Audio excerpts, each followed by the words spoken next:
So today we're going to talk about language models in a little bit more detail. We're going to focus on conventional language models, and we'll talk about how they deal with sparse data to accurately reflect context probabilities. So at the end of today, hopefully you'll be able to understand how we can use something called a Chinese restaurant process to accurately measure the conditional probability given context. And as a result, you'll be able to calculate Kneser-Ney smoothing, and this will give you a better understanding of what language models do and how they effectively use context. So the intuition that we'll start off with is that some words are sticky. So San Francisco is very common. So you see this word a lot, but what you don't see is Francisco appearing after any other word. So once you see the word San, you may see Jose, you may see other things, but you won't see Francisco preceded by, say, Rutabaga. And what we want is we want to be able to capture this sort of intuition in our models. And continuing on the theme of Bay Area locations, we're going to use something called a Chinese restaurant process, which was thought up by a Berkeley statistician to explain this phenomena. But first, let's talk about some of the intuitions that led up to this formulation of language model probabilities. So a very simple thing that you can do is you can just interpolate between various context lengths. So you can have a unigram probability, you can have a bigram probability, and you can have a trigram probability. So some of these will be good, some of these will be bad, and you can use different coefficients to weight them all together. And these different coefficients are things that you could learn, and you can figure out, given some set of coefficients, what's the best way that I can represent these probabilities taken all together. So that gives you one way of combining these different contexts together. And that's a straightforward way to do it, but maybe you can do something better. So one thing that you may think is that you should use really long contexts if you have them. So like, let's say that you found something that's quoting from a book or from an idiom, and you have a match over 5 n-grams or 7 n-grams. And in that case, you're relatively confident that you're going to continue quoting from this quote. And so if you've seen 7 years ago, you're going to have a pretty high guess that the next word is going to be R. So if you've seen 7 years ago, you should trust that context and use that. But if you've never seen this phrase before, and you only have seen the last word, or if you've never seen this context before, then you should just trust your unigram probabilities, or whatever context is appropriate in this situation. And so this now requires you to have some function that tells you, okay, in this situation I will trust higher order n-grams, in this situation I will trust lower order n-grams. But let's take a step backwards. Can we do something better? Let's recall what a language model is. It's a distribution over the next words in a sequence, given the previous n-1 words. Can we do that in the presence of Backoff, knowing the correct level of specificity and context that we want to model, and with sparsity, knowing that some of the context will have very little data? So one way of thinking about this is what's called the Chinese restaurant metaphor. So this was thought up by a Berkeley statistician who noticed that if you go into a Chinese restaurant in Berkeley, there's always one more table. So they never run out of room. They always manage to find a table if you go into that restaurant. So we'll see how this comes into play in a second. So the idea is that, let's say that you want to generate a word. You go into a restaurant and you sit down at a table with probability proportional to the number of people seated at that table. And each table thus has a probability of sitting down at that. And once you sit down at a table, let's say the third table, you generate a word, and each table is associated with one specific word. So with probability 2/7, you generate the word purple. Okay, that's great, you say, but isn't this just maximum likelihood estimation? Why are we talking about these crazy Chinese restaurants? So recall that I mentioned that in these Chinese restaurants in the Bay Area, there's always another table. And so this is an additional parameter that we'll use in our distribution. Let's call that parameter alpha. And so now, when you walk into a restaurant, you have probability 2 over 7 plus alpha of generating dog, 2 over 7 plus alpha of generating purple, and probability alpha of generating a new word. Okay, so what happens if you pick that new table that hasn't been seen before? And so in that case, you need to use something called a base distribution.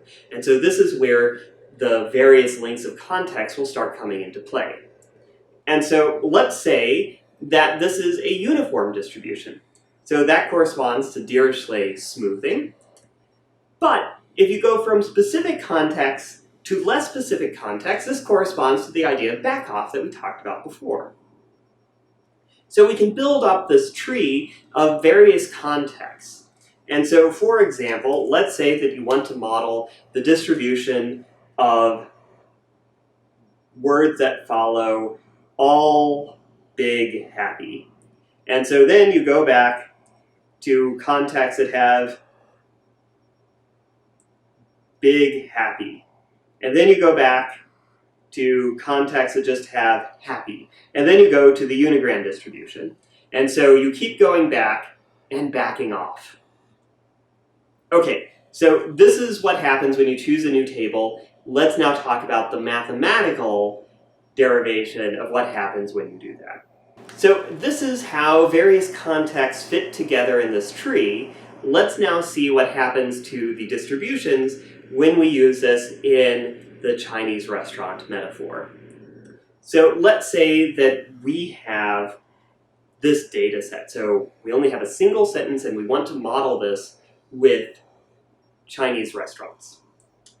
And so we're not just going to have a single restaurant.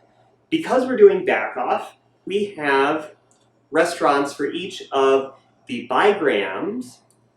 So we have a restaurant for bigrams that start with the start of sentence tag. We have a restaurant for bigrams that start with A. We have a restaurant for bigrams that start with B. We have a restaurant for bigrams that start with C. And each of those will back off to the same parent restaurant, the restaurant for the unigram distribution over words. So what will happen is that we now need to generate this sequence. So for the bigrams that start with S restaurant, we now have a single observation of a new table. So there were no tables in this restaurant, so when A comes in, it has to create a new table. So this now goes back up to the unigram restaurant, and it now needs to create a new table there as well. And so there were no tables there either, so in both instances you have to create a new table. And the token associated with these new tables was A. So A gets associated with both of those tables. Okay, so now let's move on to the next observation. And so this is the bigram AA. So you go into the bigrams that start with A restaurant. There were no tables in there, so you have to create a new table. And you can then go up to the unigram restaurant. There was already a table that had the A, so you don't have to create a new table, so you can just sit down at that table. So now that gets incremented to 2, and in the bigrams that start with A restaurant, you now have a table associated with A. Okay, so now let's move on to the next bigram. So it is again AA. So you can now go into the A restaurant, sit down at the A table in the A restaurant, increment that count from 1 to 2, but notice that you don't go up into the unigram restaurant. This has been completely explained by what's happening in the A restaurant, so you now don't need to go to the unigram restaurant. So let's move on to the next one. This is a bigram AB. So you go into the restaurant corresponding to bigrams that start with A. You have to sit down at a new table because you've never seen B before. And every time you create a new table in a lower restaurant, you need to go to the upper restaurant. So now you need to create a new table there.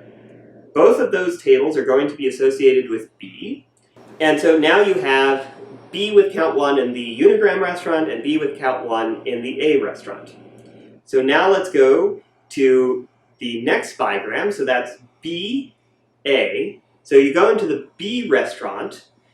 The B restaurant has no table, so you need to create a new table. So the unigram restaurant has an A table, so you can sit down at that A table, increment its count from 2 to 3, and now in the B restaurant you now have an A table with count 1. So you now go to the next bigram, it's AC. The C restaurant has no tables. The A restaurant has no table with C, so you have to create a new table in the A restaurant. Every time you create a new table, you need to go to the Backoff distribution, i.e. the unigram restaurant. So that also creates a new table because C has never been seen there. So now you have C with count 1 in both the A restaurant and the unigram restaurant. And so finally, you have an end of sentence bigram following C. And you can go into the C restaurant, no tables there, you have to create a new table. The unigram restaurant has no end of sentence tag, so you need to create a new table there. So in both cases, you have count 1. Okay, so now we can think about San Francisco again, or Star Spangled Banner.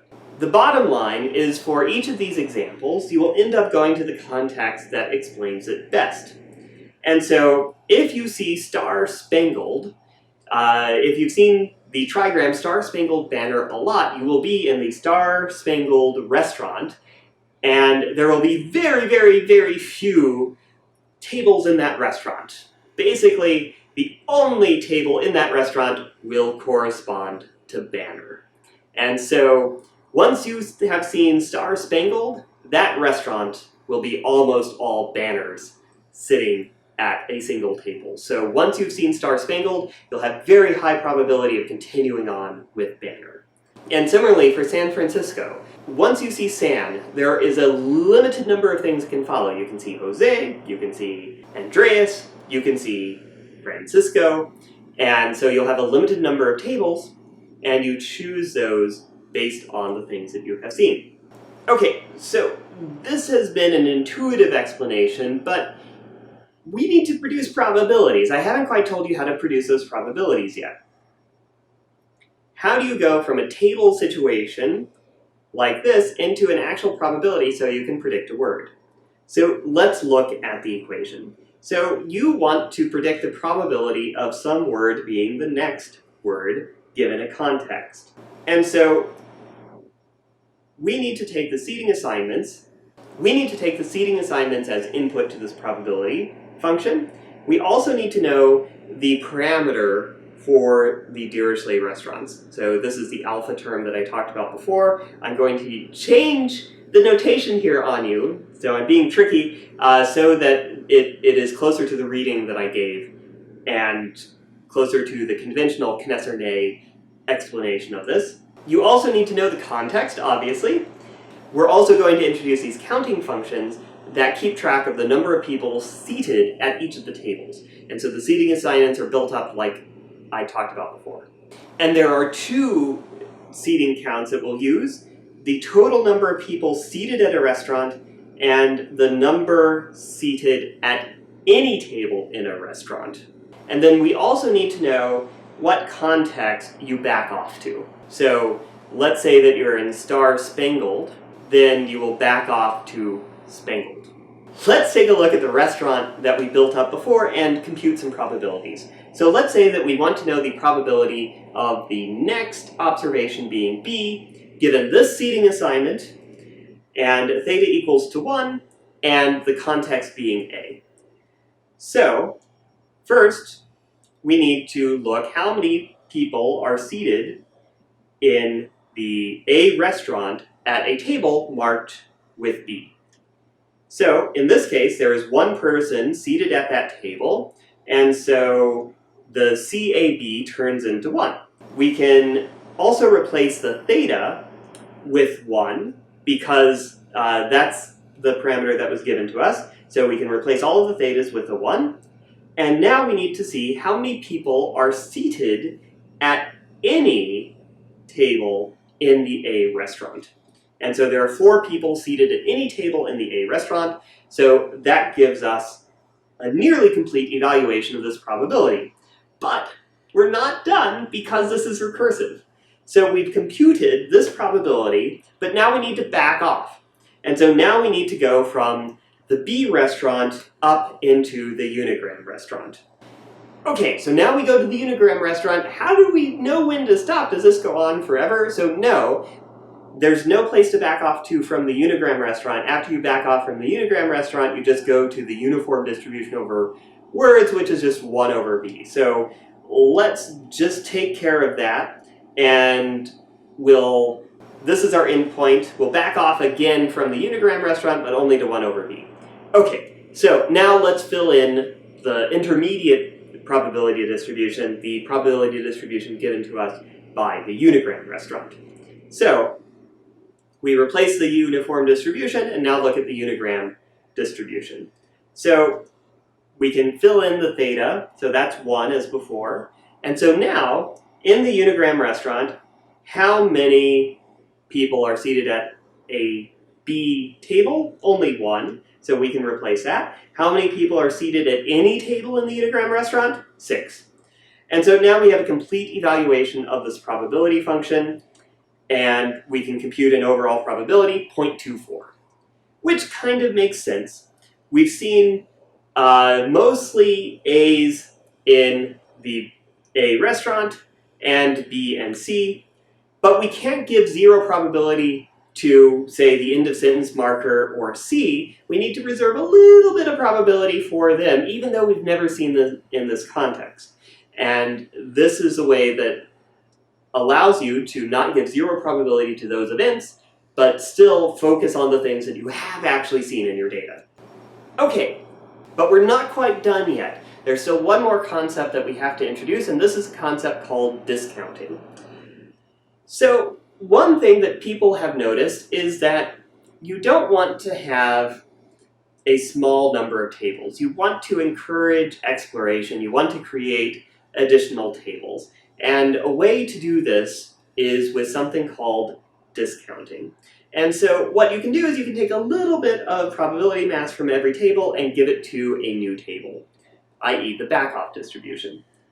And so the way that you can do this is you can steal from the rich a little bit of probability, let's call that delta. And so you steal delta from every table and you give that to the probability of sitting at a new table.